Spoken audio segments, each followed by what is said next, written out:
Fitness. Avec moi, Julie Picard. Bonjour Julie. Bonjour Suzy.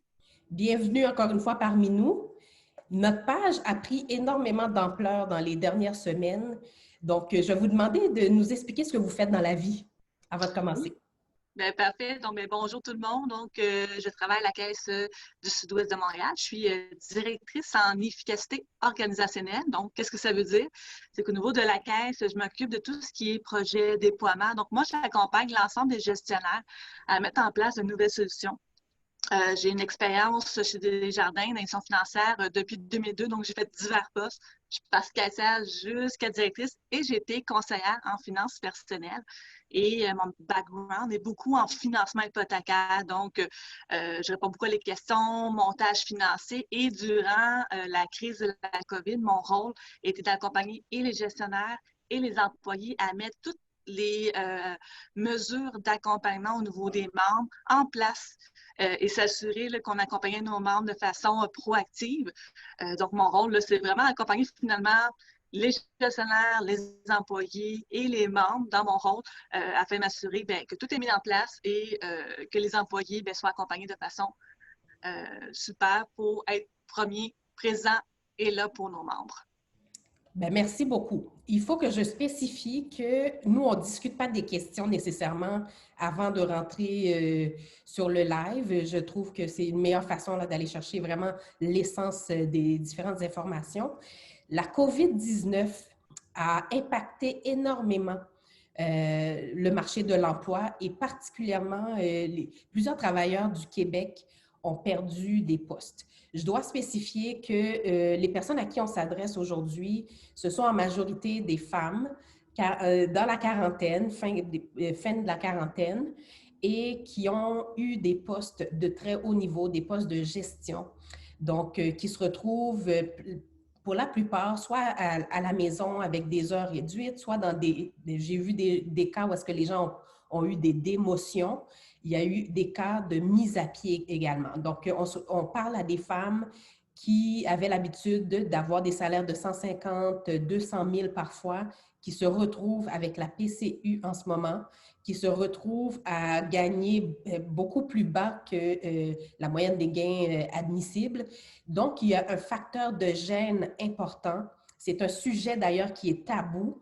Je l'ai vu parce que les gens, au lieu d'écrire directement sur la question que j'ai posée sur notre page Femmes Finance Fitness, m'ont écrit en privé. Donc, je sens qu'il y a énormément de tabous. Ça me permet de poser la question tout de suite, à savoir comment, avec la COVID, c'est quoi l'impact que ça a eu chez vous au niveau des institutions financières pour la gestion du financement? Oui. Mais c'était beaucoup d'incertitudes et de la part des emprunteurs et de la part aussi des conseillers, mais ça, c'est dans toutes les institutions financières. On a dû adapter notre prestation à un nouveau contexte, surtout à distance, en télétravail avec les gens, mais surtout qu'on doit accompagner, rassurer nos membres ou les clients à distance. Donc, des fois, on est habitué à nous voir, d'avoir des contacts humains. Donc, il y a une grosse... faut vraiment s'adapter. Je vous dirais qu'au niveau du financement, on a vu un changement au niveau de tout comment on qualifiait des dossiers. Est-ce que les emprunteurs étaient qualifiés avant la COVID? Est-ce que les gens avaient un projet? Je ne sais pas s'il y en a qui écoutent, mais qui ont acheté une maison durant la période de la COVID. Donc, je parle aussi là, fin mars jusqu'au mois de juin. Ça a été très difficile. C'est autant au niveau de contacter, avoir le prêt qu'avoir l'inspecteur, d'aller visiter l'évaluateur. Donc, tout était arrêté. Donc, on a vécu une période assez difficile pour l'ensemble des emprunteurs pour dire, mais c'est vraiment une incertitude. Et à travers tout ça, il y en a qui ont perdu leur emploi. Donc, comment je me qualifie sur mon prêt alors que j'avais un revenu X pour une maison de telle valeur et je tombe soit sur la PCU, il y en a qui sont tombés sur l'assurance chômage, donc des fois, c'est des montants qui sont différents. Donc, on a dû avoir des mesures d'allègement et se positionner sur, lors d'un nouvel emprunt, comment qu'on qualifie. Et encore aujourd'hui, on est à la mi-août et on est encore en incertitude. Donc, on ne sait pas trop encore la PCU, on va savoir à la fin du mois. Mais qu'est-ce qui s'en vient pour les gens? Et les gens qui avaient un projet d'habitation, ils se retrouvent où là-dedans? Donc, ça a été un grand chamboulement pour tout le monde. Et une hypothèque, hein, un emprunt, c'est gros, c'est un gros projet. Déjà que c'est stressant d'acheter une maison, de faire toutes les étapes, mais c'était vraiment amplifié durant la période de la COVID-19 pour nos emprunteurs, là. C'était plus difficile. Donc, d'où l'importance de la relation de l'emprunteur avec son conseiller pour pouvoir poser des questions ouvertes et parler ouvertement de la situation. C'est la meilleure chose à faire pour qu'on puisse prendre de bonnes décisions. Et comment sont préparés présentement les conseillers pour recevoir la clientèle qui n'a pas l'habitude de ne pas être en situation d'emploi? Je sais que c'est un changement pour tout le monde, mais qu'est-ce qui est fait pour préparer les conseillers à recevoir ces personnes-là? Oui, donc pour nous, qu'est-ce qu'on a fait? Il y a eu beaucoup de changements. Ça a été aussi vite, tout ce qui se passe à la TV, là, bien, ça a eu des répercussions aussi sur le marché financier parce qu'on devait adapter notre prestation. Donc pour nous, nos conseillers, c'était de l'accompagnement. On avait des rencontres au début presque à tous les jours. Et après ça s'est distancié. Mais pour voir tout ce qui était nouveauté, qu'est-ce qui se passait dans leur bureau, qu'est-ce qu'on pouvait faire, mais surtout les informer de comment qu'on accompagne. Donc, tout ce qui est mesures d'allègement, ça changeait tellement rapidement. Il fallait que les conseillers soient à jour pour donner la bonne information à l'emprunteur ou sinon faire un suivi. Parce que des fois, ben, même nous, on est un petit peu en période d'incertitude de prendre, de rassurer, d'être empathique envers le membre et après ça, de les rappeler et les accompagner. On a vécu, vous savez, on en a beaucoup parlé à la télévision, des reports de paiement, mais actuellement, on est dans l'accompagnement pour dire oui, il y a des reprises de paiement, mais encore, on peut encore aller un peu plus loin, un peu plus tard au niveau de la reprise de paiement. Donc, on est toujours dans l'accompagnement. Donc, ce n'est pas terminé parce que l'été arrive à la fin. Je vous dirais qu'on est encore en plein accompagnement au niveau de la reprise, report de paiement, des mesures d'allègement. Il y a des prêts COVID pour aider les gens. Donc, les conseillers, bien, ils doivent être mis à jour et être en mesure de répondre aux questions là, de leurs membres ou des clients. Là. Quand on parle de reprise, est-ce que ça veut dire que même ceux qui ont bénéficié de reports de paiement depuis le mois de mars, il y a encore quelque chose qui peut les appuyer si jamais ils n'ont pas repris le travail? Oui. Donc, les reports de paiement pour l'ensemble des institutions financières, on parlait d'une période de 6 mois. Donc, quand on a débuté au mois de mars, les gens pouvaient choisir de 1 mois à 6 mois. Donc, il y a des gens qui ont repris avec le retour au travail. Actuellement, je vous dirais, là, on est en attente du positionnement à savoir, mais qu'est-ce qui va se passer au mois de septembre? Est-ce que le marché reprend? On est quand même à mi-août. Hein, tout le monde voit qu'est-ce qui se passe au niveau du marché. Donc, il y a des gens qui n'en ont pas bénéficié, qui appellent les conseillers. Donc, on regarde vraiment l'ensemble du dossier pour s'assurer qu'on trouve la meilleure solution. Je vous dirais que ce mois de septembre, on va avoir encore d'autres nouveautés, d'autres positionnements qu'on va être capable à ce moment-là. Est-ce que ça va être reporté peut-être ou pas? On n'a pas encore l'information, mais c'est sûr que ça va être pour le bien. Je vais parler pour Desjardins, mais pour le bien des membres. Selon la situation, on peut être capable de s'adapter parce que si les gens sont encore sur la PCU, pour ceux qui l'ont, hein, c'est pas un revenu qu'on avait comme avant, on a des hypothèques à payer. Donc, il faut s'adapter à la situation. Donc, il devrait y avoir un positionnement fin août, début septembre là, pour aider les gens. Bien, ce que j'entends, c'est que d'une façon ou d'une autre, il faut vraiment se tenir proche de son Oui. institution financière pour vraiment être à l'affût de ce qui se passe et voir aussi ce qui pourrait nous aider comme emprunteurs à passer le moment très difficile. Oui, et puis, on parle beaucoup de la reprise, report de paiement, mais il y a d'autres options qu'un conseiller peut offrir, dépendant de la situation. Des fois, les gens, surtout quand il y avait un fort revenu, les gens payaient du capital en surplus, accélérer les paiements. On est capable de revenir à des options de base, de regarder l'amortissement, de reprolonger l'amortissement pour diminuer les paiements. Donc, il y a d'autres options aussi disponibles pour aider le membre, pour essayer d'aller alléger les paiements mensuels. Donc, important d'en parler, oui, avec son institution financière pour dire, bien, qu'est-ce que mon dossier, il est comment actuellement, puis qu'est-ce que je peux faire, puis quelles sont les options qu'on m'offre, là. Parfait. On fait face ici à des femmes qui sont extrêmement débrouillardes hein, sur le site de Femmes Finance Fitness. Plusieurs femmes se sont retournées rapidement pour essayer de trouver des solutions pour faire rentrer du revenu. J'ai même parlé à une dame hier, elle est une multi-entrepreneur, mais au niveau du marketing de réseau. Le marketing de réseau, c'est que ce sont des entreprises où est-ce qu'il n'y a pas nécessairement de revenus garantis, mais où est-ce que la femme peut aller chercher, ou la femme ou l'homme, la personne peut aller chercher un revenu complémentaire. Comment c'est calculé? au niveau des institutions financières, ces types de revenus où est-ce qu'il n'y a pas de garantie, où est-ce qu'il n'y a pas d'historique de revenus parce qu'on vient de commencer, comment ça peut être comptabilisé dans une institution financière? Oui.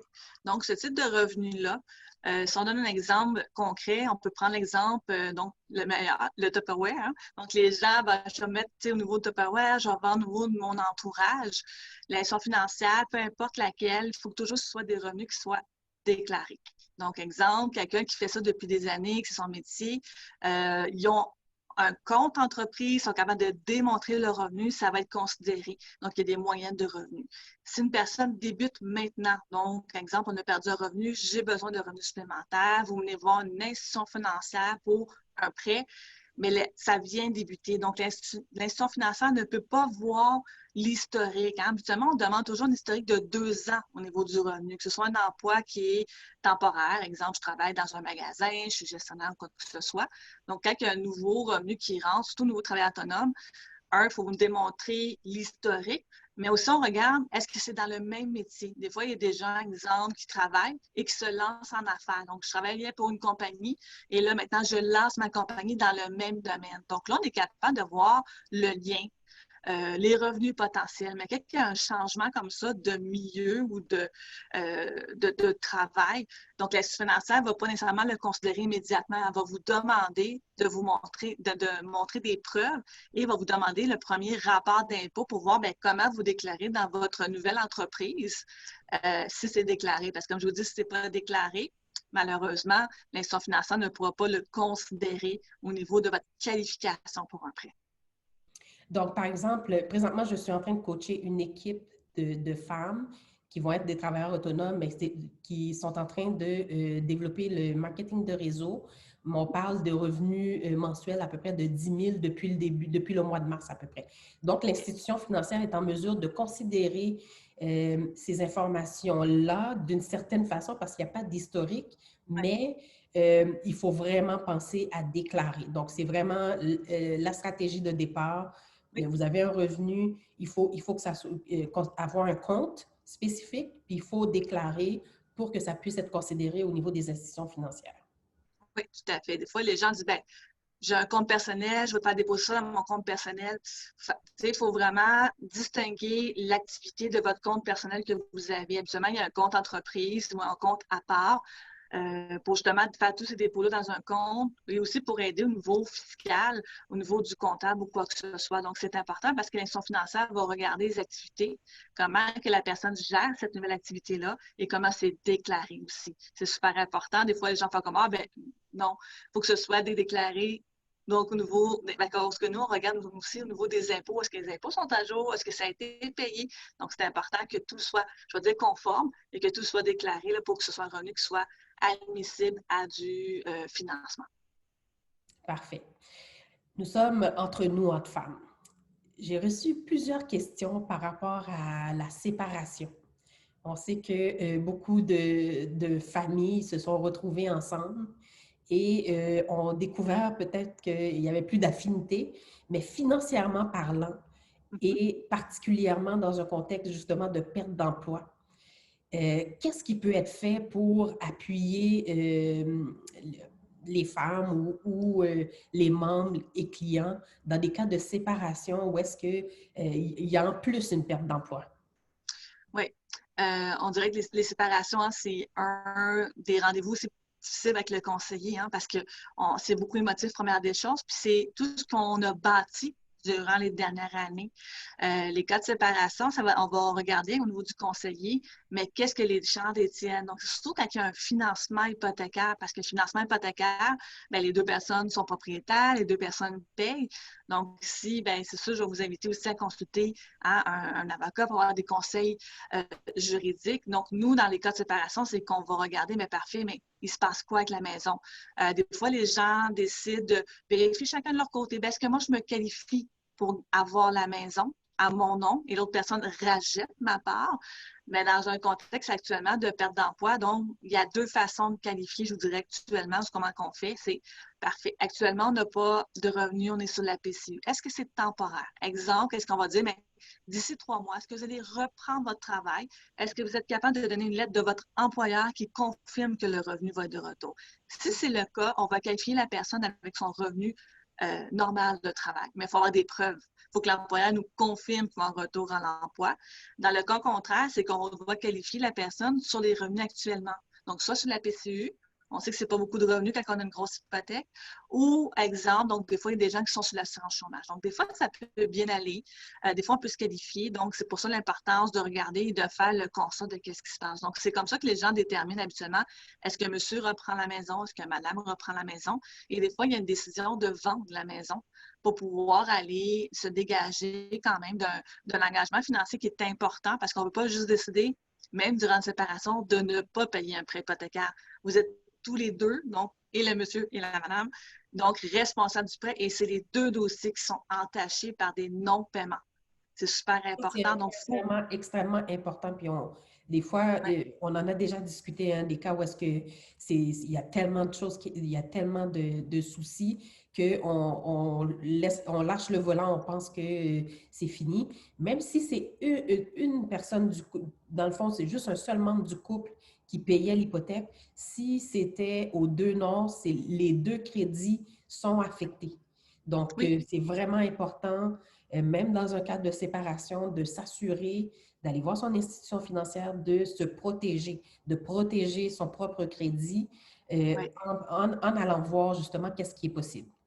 Oui, pour en faire le constat de tout ce qu'on a conjointement. On a une hypothèque, une marge de crédit hypothécaire. Parfois, les gens ont des prêts conjoints, des marges de crédit conjointes, un compte conjoint. Donc, il faut prendre le temps de voir tout ce qu'il y a. Et oui, en effet, même si des fois on dit, ben, bon, monsieur dit, ben, c'est beau, je vais payer.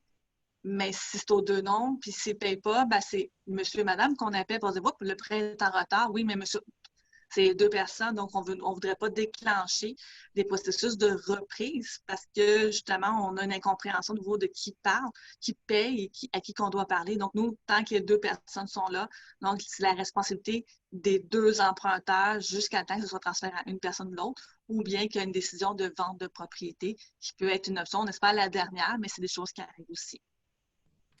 Dans le cas, je sais qu'on l'a abordé en début, dans le cas d'un financement hypothécaire qui était déjà en cours et là, bien, la personne perd son emploi, est-ce que automatiquement tout tombe à l'eau? En tant que tel, si je comprends bien, si la personne a déjà son hypothèque actuellement et elle paye, donc exemple, elle a son hypothèque depuis quelques années, c'est que le paiement se fait automatiquement. Donc, ceux qui étaient en problématique à cause des revenus, mais il y avait l'option de report de paiement. Donc, ça faisait en sorte que durant quelques mois, les paiements étaient comme, on va dire, reportés. Donc, il y a toujours des impacts. Hein? Il y a des impacts en report de paiement. C'est juste que c'est reporté capital et intérêt. Si, exemple, par contre, il y avait une personne ou un couple qui était en train d'acheter une maison, je veux dire avant mars, il y en a beaucoup qui achètent leur condo. C'est un bon exemple. Le condo, on achète sur plan. J'ai acheté en 2019 et je prends possession en...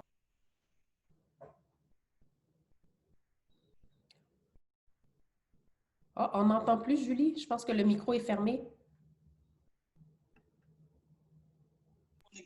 Oui. Le La micro joie était du... fermé jusqu'à prendre la dernière phrase. Excusez, j'ai eu un appel en même temps, la joie du direct. Oui. Donc, ce que je disais, c'est qu'une personne qui avait acheté un condo sur plan, et en 2019, on les a qualifiés, puis cette année, ils prenaient possession. Donc, on regarde. Il faut vraiment prendre un temps d'arrêt pour dire, mais parfait, quand on a acheté, on était en situation actuellement, est-ce que c'est temporaire? Donc, ça ne veut pas dire que ça va arrêter le projet. Donc, on va prendre le temps. Mais si, exemple, actuellement, vous voulez acheter une maison pour le mois de septembre, le mois d'octobre, et que vous êtes sans revenu, là, c'est sûr que ça change. Mais si vous le qualifiez au mois de mars, vous avez fait une préqualification et là, vous avez votre projet, vous signez une offre d'achat et que les revenus ne sont pas présents, bien, le projet ne pourra pas avoir lieu tant qu'on n'est pas en mesure de démontrer le revenu, donc pour se qualifier pour la maison. Donc, ça change selon la situation de la personne. Dans chaque situation est un peu particulière. Mais si aujourd'hui, vous dites, ben moi, je suis sur la PCU, j'avais un projet d'achat de maison, j'ai trouvé ma maison de rêve, la question à se poser pour dire, est-ce que vous êtes sur la PCU? Est-ce que vous êtes sur l'assurance chômage? Est-ce que vous êtes capable de prouver prochainement que vous êtes en retour d'emploi avec une lettre employeur? Sinon, ben, ça se peut que le projet soit en attente jusqu'à temps que la situation se résolve et que les revenus reviennent, on va dire, à la normale selon la situation de la personne. Ça pourrait faire l'objet peut-être d'une autre capsule, mais j'ai aussi vu des cas où est-ce que la personne me dit, ben, je peux transférer une partie de mes actifs en fonds de revenus pour pouvoir avoir un revenu équivalent à un salaire normal. Comment c'est comptabilisé au niveau des institutions financières? Mettons un CRI transformé en FRV, le temps Oui. d'avoir un certain revenu. Oui, on va le considérer. Qu'est-ce qu'on fait dans ces cas-là? On en a. Donc, des gens peut-être un peu plus J'ai proches de la parlé en retraite. acronyme, hein. Le CRI, c'est Oui, le compte de revenus immobilisés. Et le FRV, c'est l'équivalent pour pouvoir tirer un revenu périodique. oui, c'est ça. Une fois on a accumulé dans nos REER, on peut transférer les REER en fer et se tirer un revenu mensuel. En caisse, quand c'est fait, nous, on fait les projections pour dire, bien, parfait, il y a combien va être mis dans le fer, dans le CRI, combien qu'on peut retirer de rente, et on le qualifie avec ce revenu potentiel-là, avec les revenus actuels. Donc, oui, ça se fait. C'est une façon de faire pour qualifier une personne qui est en baisse de revenus. Des fois, il y a des périodes de oups, je fais moins d'heures, je m'en vais à la retraite, je peux me verser un revenu avec mes placements. Donc, ça, avec les conseillers, je dirais beaucoup plus avec les planificateurs financiers, les conseillers en gestion de patrimoine, bien, on va faire les projections, dire, bien, parfait, à combien, puis combien qu'on pourrait tirer de rente. Puis là, à ce moment-là, nous, on les considère parce que c'est dans nos systèmes, puis on a tous les simulateurs là, pour qualifier ce nouveau revenu mensuel. Donc, ça démystifie un peu, hein. Dans le fond, des fois, on est dans la forêt, on ne voit plus comment s'en sortir. Puis c'est un peu aussi l'objectif de ce qu'on souhaite faire au niveau de Femmes Finance Fitness, outiller les femmes à avoir l'information financière pour pouvoir prendre de meilleures décisions. Moi, si j'étais dans la situation, je serais beaucoup plus rassurée de savoir qu'il y a des options. Il y a différentes options. Il ne faut pas hésiter à aller rencontrer son spécialiste. J'ai aussi un petit point que je veux amener par rapport aux cartes de crédit. Je sais que présentement, il y a des institutions financières qui font des appels pour les gens qui avaient pris l'assurance perte d'emploi. Des fois, on le prend, puis 3, 4 années plus tard, on le paye périodiquement, on ne s'en rend même plus compte. Mais ce sont des options aussi qui sont en train d'être offertes aux gens qui peut-être l'avaient oublié. Est-ce que dans ces cas-là, on calcule, on enlève le paiement de carte de crédit quand les gens avaient cette assurance-là? C'est une bonne question. Je dirais par rapport au revenu de remplacement de perte d'emploi, meilleur conseil que je peux faire, c'est de communiquer avec les personnes, avec les émetteurs des cartes de crédit. Pourquoi? Pour savoir, c'est quoi l'assurance? Est-ce que ça paye uniquement le sol ou, je vais dire le sol moyen? Parce qu'exemple, votre carte de crédit actuellement, vous avez une limite de 10 000, vous avez utilisé à 2 000 actuellement, un paiement minimum de temps, ou absolument, votre sol est toujours moyen à 10 000. Ça, c'est pas la même chose, hein? Le paiement actuel, comment on l'utilise versus la moyenne. Et est-ce qu'il donne un revenu de remplacement? Est-ce que la carte de crédit fait seulement payer le solde de la carte ou elle donne un revenu supplémentaire? Donc, pour avoir la meilleure information sur ce type je dis compensation, là, mais de vraiment communiquer avec l'émetteur de la carte de crédit afin d'avoir l'information puis comment ça fonctionne parce qu'ils vont avoir aussi peut-être des informations à demander. Et à ce moment-là, si jamais on est dans un prêt ou quoi que ce soit, mais l'institution financière aussi va considérer qu'est-ce qu'il y avait comme assurance.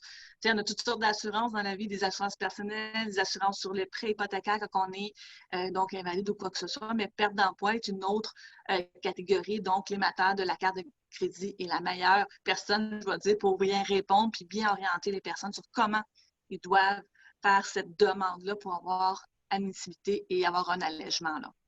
Donc, ça, c'est vraiment un élément important à vérifier parce que, dans le fond, il faut retourner dans ces papiers. Dans le cas d'une perte d'emploi, c'est le temps aussi de se retrousser les manches, voir qu'est-ce qu'on a droit, qu'est-ce qu'on peut faire, protéger en tout temps sa capacité de remboursement, son dossier de crédit. Ça, c'est les actions prioritaires, je pense qu'il faut vraiment faire. On a une question, c'est sûr que la séparation, ça touche plusieurs femmes en ce moment. Une des questions, c'est ça, la personne dit si un des deux, dans le cas d'un financement conjoint, si un des deux emprunteurs paye, l'autre ne paye pas, est-ce que l'argent, comment ça va être traité au final à la vente? Je sais déjà que les institutions financières ne rentreront pas dans les calculs de fin. L'institution veut que ça soit remboursé, point. Mais est-ce qu'à la vente, il y a une personne qui va être plus responsable que l'autre? Oui, comment, tu as bien dit, Suzy, nous, en tant que tel, hein, le paiement est aux deux noms, donc le paiement doit se faire. Qui dépose l'argent? Nous, en tant que tel, on ne regarde pas, ça se passe automatiquement dans un système. Par contre, une personne qui dit, ben moi, j'ai toujours payé le prêt hypothécaire, puis c'est une entente, ou peu importe, c'est que cette personne-là doit démontrer exemple avec l'avocat ou le médiateur, avec ses relevés, de laquelle façon il a payé mensuellement ou à chaque semaine ou 2 semaines le paiement pour démontrer voici moi comment j'ai contribué au paiement hypothécaire. C'est important parce que oui, en effet, ça peut être demandé dans un cas de séparation pour dire ben, écoute, moi j'ai toujours payé l'hypothèque et en contrepartie, l'autre personne payait, je ne sais pas, les factures ou quoi que ce soit, la commande, il y a des ententes comme ça. Donc, oui, il faut le dire à votre médiateur ou avocat, mais ils vont vous demander des preuves. Dans ce moment-là, il faut dire bien, comment vous avez procédé par le revenu, vous virez l'argent vers un autre compte. Donc, ça, c'est d'avoir toute la documentation pour démontrer. Mais je vous dirais, nous, l'institution financière, tu l'as bien mentionné, nous, tant que c'est payé, comment ça s'arrange entre monsieur et madame, c'est leur entente personnelle. Mais lors d'une séparation, c'est important de mentionner et voir justement quelle contribution ça va avoir dans la vente. Ça se peut que celui qui payait plus l'hypothèque a une plus grande part au niveau de, à la fin de la vente ou quoi que ce soit, ou de la détention là, du gain qui va rester après avoir payé l'hypothèque. Dans le cas d'une séparation, je pense que c'est là qu'on voit la petite clause qui dit solidairement Oui, responsable. Ça vient oui, vraiment prendre toute son importance, puis il faut oui. vraiment se protéger, puis pas prendre pour acquis que l'autre va faire les remboursements. Si vous êtes responsable, c'est votre responsabilité. Puis une fois que le dossier de crédit est affecté, des fois, c'est plus complexe à gérer, alors c'est mieux d'être proactive dans ces cas-là. Oui, tout à fait. Du point de vue financier, quel autre conseil on pourrait donner à quelqu'un qui vient de perdre son emploi ou ben, qui a perdu son emploi depuis le mois de mars dernier, par exemple? Quel conseil on peut donner pour vraiment prendre bien soin de sa santé financière? Oui. Moi, je vous dirais, l'important, c'est vraiment de faire le topo de la situation. Donc, qu'est-ce que vous avez comme emprunt? Là, on est rendu au mois d'août. Est-ce que vous avez usé du rapport de paiement si vous en aviez besoin? Il y en a qui ont continué à payer les paiements puis étaient corrects avec ça. Donc, c'est quoi tous les paiements à faire?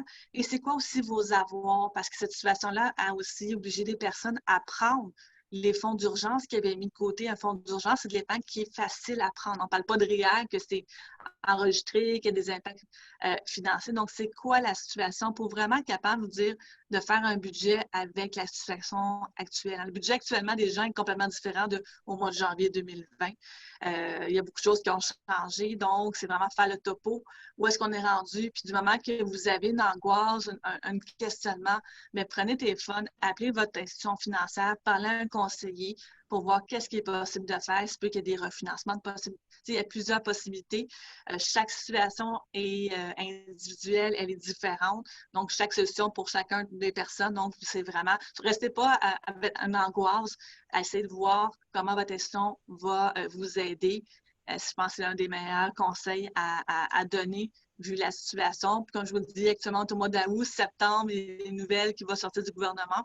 Donc, il va y avoir des nouvelles choses qui vont sortir au niveau des institutions financières pour accompagner. Donc, ne vous gênez pas d'appeler votre institution financière et on va vous accompagner avec plaisir. Puis, qu'est-ce qu'on dit à quelqu'un qui hésite à informer son institution financière de sa perte d'emploi pour ne pas perdre les avantages de négociation? Par exemple, j'ai quelqu'un qui me dit, bon, moi, je vais être en renouvellement, puis je crains de dire à mon institution financière que j'ai plus d'emploi parce que je ne pourrais pas négocier mon taux, je ne pourrais pas avoir les meilleurs avantages. Qu'est-ce qu'on dit à quelqu'un dans cette situation-là?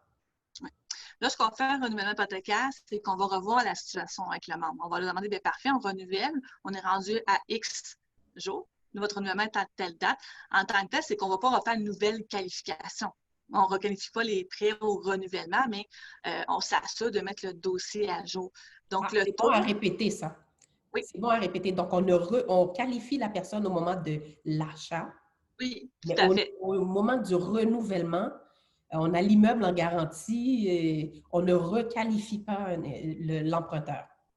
La seule façon, si on requalifierait, c'est parce qu'il y aurait une demande de refinancement, parce que peut-être que durant le premier terme, il y a eu peut-être des enjeux, des retards, des choses comme ça, mais tout s'est bien passé, c'est que le conseiller va parler et va regarder la situation.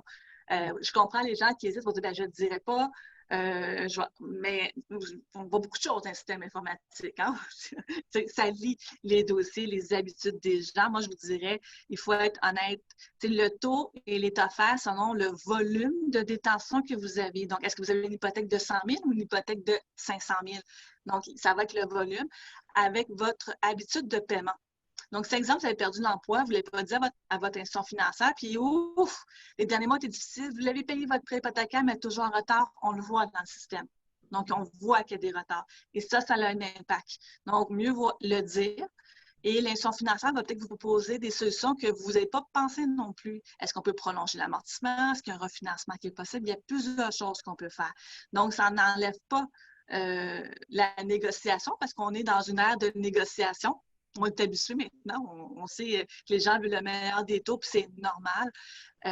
Mais si on se rend compte qu'il y a des retards ou qu'il y a des problématiques dans le prêt, bien, le conseiller va aller avec un taux avec le dossier, la qualité du dossier. Donc, il faut en parler, gênez-vous pas.